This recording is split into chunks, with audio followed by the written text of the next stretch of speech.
You're listening to the Back Porch Talk podcast. Danny and Jason had many discussions and debates on the back porch while making pivotal investment moves with assets. That's right, with trading cards. They welcome you to the back porch and right into those discussions about current sports news with a fresh and unique twist. So come on and join us.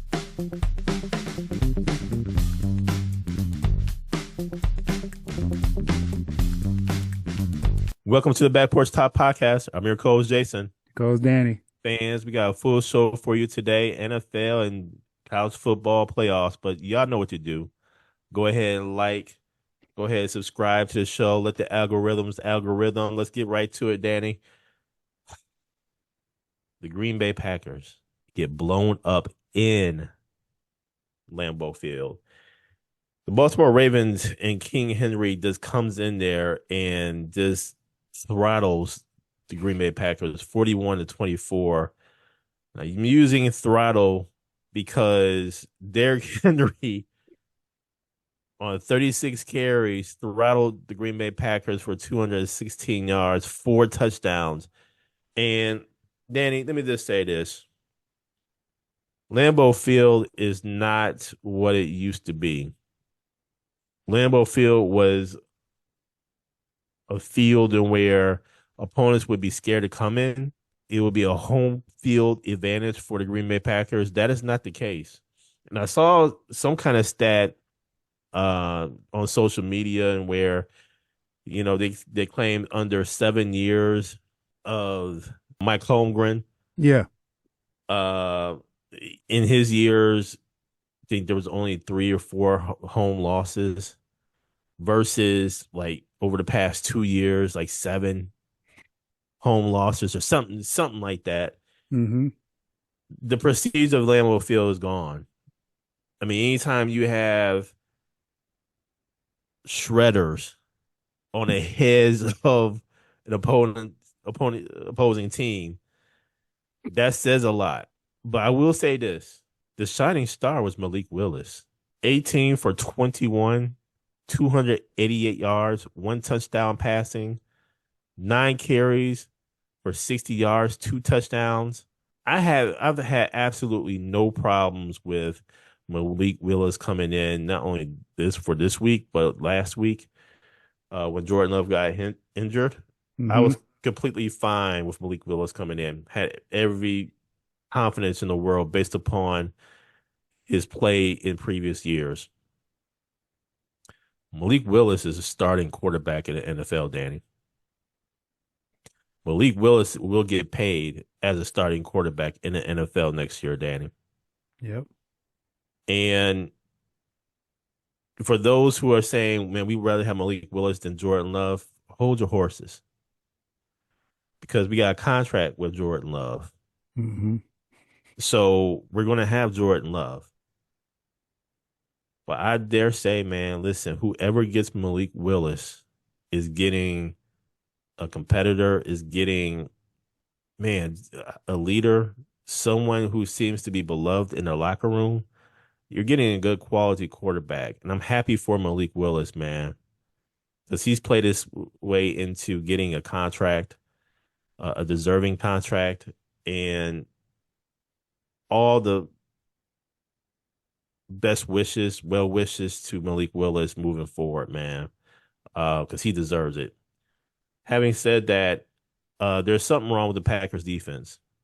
Obviously, Michael Parsons is no longer playing, out for the rest of this season. And Danny, the Packers are in the 7th position in the playoffs. They can't do any better, can't do any worse. They're stuck in that position. I have a funny feeling that the Green Bay Packers will play the Chicago Bears in that first round. I hope not, because what I sense happening is the Chicago Bears would beat the Green Bay Packers. I believe the Green Bay Packers are going to lose this first round, no matter who they face, quite honestly. Because of all the injuries, all the issues happening in the locker room. You got questions about the motor of some players with effort, things of that nature. We don't need that going into the playoffs. So this is a huge issue. It's going to be interesting to see what the Green Bay Packers will do after this season. Because question is, Matt LaFleur, does he come back next season? That's a real question. Yep. I do know we got to do something to the special teams. The special teams has been horrendous over the past decade. Yeah. I saw stats in terms of their rankings over the past decade, and it has gotten it's not good. Can't even say it's mediocre. Mm-hmm. So Packers have a lot of problems. But with this win, the Baltimore Ravens set up a matchup against the Pittsburgh Steelers to see who wins the AFC North and who goes to the playoffs or who goes home. And this could very well be uh, Aaron Rodgers' last game in an NFL uniform. And this could be a last game for Mike Tomlin as the Pittsburgh Steelers coach. Man, a whole lot riding on that game Yep. and everything, Danny. But man, just what a disappointing, um, disappointing effort by the Green Bay Packers, especially defensively. Another game of note, real quickly, Danny, is that of I mentioned the Pittsburgh Steelers against but they end up losing against the Browns, 13-6. The sack record wasn't made, but the Browns did win in a close game. And so Pittsburgh Steelers, they go against the Ravens to see who wins that division. Another game of note, Buccaneers against the Dolphins.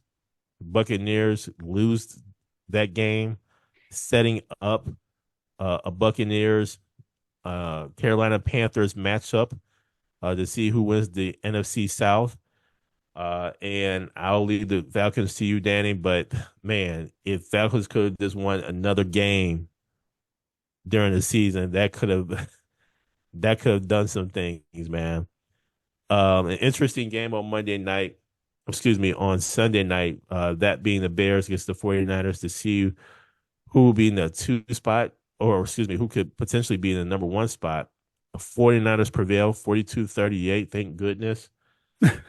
Uh, and hopefully the Bears lose again.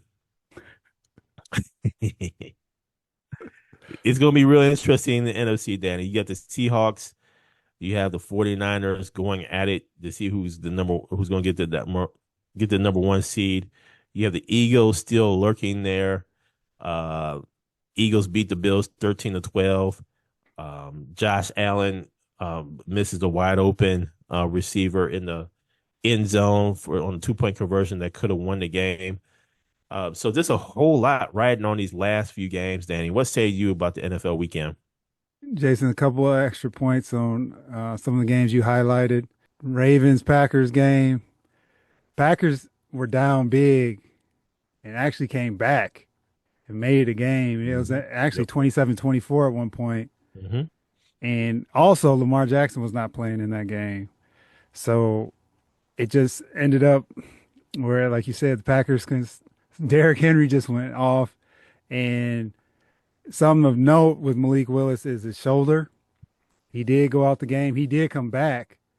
So if they were close, he was going to play in that. But that's something for him in the offseason to get healed up because that he got injured in the Bears game where he got slammed to the ground. And like I mentioned, man, I think it was last show with the development of him from Tennessee to where he is now is like light years. And Mm-hmm. if he can keep this consistency, yeah, man, he's gonna get paid because there's a lot of bad quarterbacks in the NFL. So he, That is so true. he has an opportunity next season. Big win by the Ravens, man, going on the road, and the Steelers, man, they're missing DK Metcalf. That whole thing with him in Detroit and get suspended. They have no receivers of note. When Aaron Rodgers is going to MVS multiple times to try to tie the game, you know your receiving core is beat down. So, Mm-hmm. and they lost their big tight end, Washington. The dude is like 6'7", 6'8". He broke his arm, so he will not be available in the game on Sunday night. So they're limping into this game. So the Ravens, they got a big opportunity here to go ahead and take the AFC North. Let me get to my Falcons, Jason, real quick. So the Falcons, won last night 27-24, where Bijan Robinson ran for 195 yards and had over 30 yards receiving. Where the Falcons were actually winning this game 21-0, Jason, and they showed the graphic in the third quarter, and I thought we were doomed. That no team they haven't come back 21 down since the 28-3 Super Bowl debacle against the Patriots. And the Rams actually had opportunities to tie the game at the end. But Bijan, man, looked great. And one item of note for next week. So if Carolina loses to Tampa Bay does not automatically clinch the division. If we win, if the Falcons beat the Saints, Carolina still gets in due to the tiebreaker. So we hold some of the cards in this whole thing, which is very disappointing, knowing that whatever happened in October and November, it is what it is. But Raheem made a comment at halftime when he was running out, when they do the halftime interview, and he said how they messed up because they were talking about Bijan and how he was going off. And yeah, he's like, we shouldn't be in this position more or less, and we messed up. So very curious how this is going to go, especially if they win next week, because they could ultimately be in a three-way tie, even though they'll be out. Let me ask Danny. Yes. Does this save Raheem Morris's job? This is his second year as the Falcons coach, and they're right there in the division. What happened in the middle of the season? That's what hurts the most. Raheem, like I've said all season, man, great guy. They play for him. Obviously, they're playing for him. They won 3 in a row, but too little, too late. So are we going to do the same thing next year? I will say it all depends on who's available, right? And for like the defense is playing well. They kind of fell apart in that second half yesterday. But there are a lot of things. Quarterback, Kirk Cousins, Penix Jr. How is he gonna return from that knee injury? So they have a lot of decisions to make, man. And like seeing them last night, that's the team I was expecting. You lean on Bijan, let him do his thing. Drake London had 1 catch for 4 yards. Kyle Pitts had 2 catches for 16. They didn't have to do much because Bijan was carrying them. So it's tough, Jason. It's tough to say, man. You get into this last season's hype, and they beat the Saints. That's a big, and that's at home. But you just can't be mediocre. Couple things, Danny. One, gotta give a huge shout out to Xavier Smith of the Los Angeles Rams. Shout out to that Rattler who have 4 catches, 67 yards. Shows some speed there. The second Jason, thing, he almost had a big play at the end too. Stafford missed him. Sure did. Wide open. Wide open. Wide open. Well, make that 3 things. Second thing, we just talked about Malik Willis. I'm hearing that there's some interest from the New York Jets and possibly the Falcons in Malik Willis. That would be a good mix with Malik Willis being in, Bijan. That would be an interesting mix there. Yes, I concur with that. The third thing was that pass interference at the end. Man, Danny, that was pass interference, man. I cannot confirm nor deny. He grabbed his left arm. Hey, man. Lately, and the ref didn't I was see like, it. man, Falcons got lucky there, boy. Edwin Nakua, that catch he made. That catch was nice. I was like, Catch that's a non-catch. catch. I was like, I thought it was a catch. I know he caught it and it kind of went off his hands. He pulled it in before he landed. Yeah. But yeah, Jay, I think it was the angle on Tutu Atwell because he grabbed his arm, but Tutu was to the refs. Like the ref was looking at Tutu's back, so he couldn't see him pull his arm twice. something else, something else. So I'll say, man, a whole lot happened in the NFL there. Any other games on of note there? Jason, I just want to say, looking forward to this upcoming weekend so we can see where these seedings end up. Like you mentioned, that Seattle 49ers game. Let's see if Sam Darnold can actually come through, win a big game. What are the Eagles? Yep. Because obviously, I don't think they're going to play too much next week because they're pretty much locked into either two or the three. But that first half looked great. Second half did not look great from the offensive perspective. Their defense is playing great right now. So, yeah, man, just waiting to see how these seedings play out and finish out this string. And hopefully the Falcons can spoil some dreams. We'll see. And on to college football, and where we do have the playoffs starting on tomorrow. First game, Oregon against Texas Tech. The four seed going against the five seed being Oregon. Danny, this is going to be an interesting game. I'm giving it to Texas Tech. One of the reasons why I'm giving it to Texas Tech, this is a 12 o'clock p.m. game. Oregon, again, is 3 hours behind. Mhm. Yes, they'll be down in the Orange Bowl, but it's just something about the West Coast teams coming east in the early start. I'm going Texas Tech on that note. Okay. The rest of the games in the playoffs are on New Year's Day. Alabama against Indiana, Ole Miss against Georgia, and Miami against Ohio State. And excuse me, that Miami against Ohio State is also tomorrow, New Year's Eve. That's the Cotton Bowl. That's happening at 7:30. Miami against Ohio State. For that game, Danny, I'm hoping Miami wins. Ohio State, I would say, is favored Hmm. by 9.5. I'm going Miami though. That Miami Ohio State game, there's just so many different factors. Yep. Ohio State hasn't played in quite some time. I think they'll be a little rusty. Miami, of course, played last week. And surprised who was it, Texas A&M Hmm. 10-3 in a defensive battle. Alabama, Indiana. I don't know how to call that one, Danny. IU is favored by seven, -7 here. I may go Indiana on this one. The Battle of the Crimson. I may go with Indiana on this one here. And then finally, Ole Miss against Georgia. I'm gonna go Georgia on that one. I think the whole Lane Kiffin exit, just a lot going on there. But you have consistency on Georgia. I'm going Georgia. Hmm. What say you, Danny, about the college football bracket? Ohio State, Miami, Jason, Carson Beck, does he show up? I think that's the key in this game.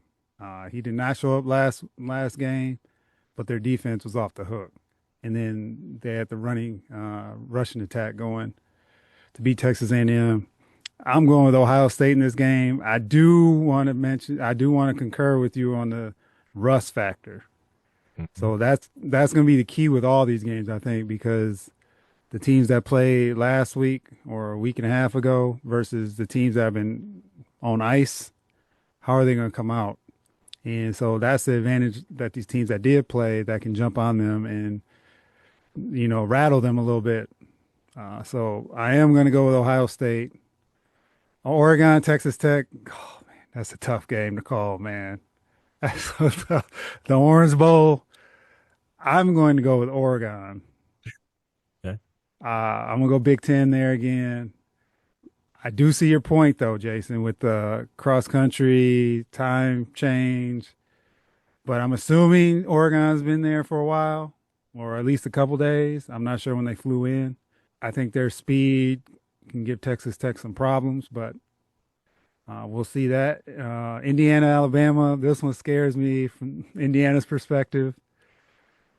I want to roll. I hate to be Big Ten, all Big Ten here, but I want to see Indiana win. I think I mentioned this last show. I want to see them win, but Alabama scares me.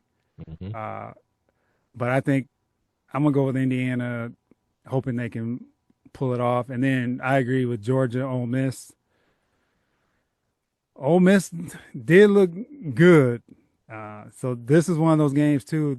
If I can see one team getting bit by the weight and holding off, it's Georgia in this whole thing. And so I'm gonna go with Georgia to pull it off as well. So Oregon would be my only upset this week.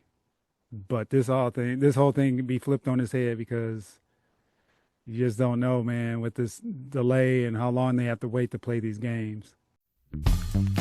Thank you for joining us at Back Porch Talk Podcast.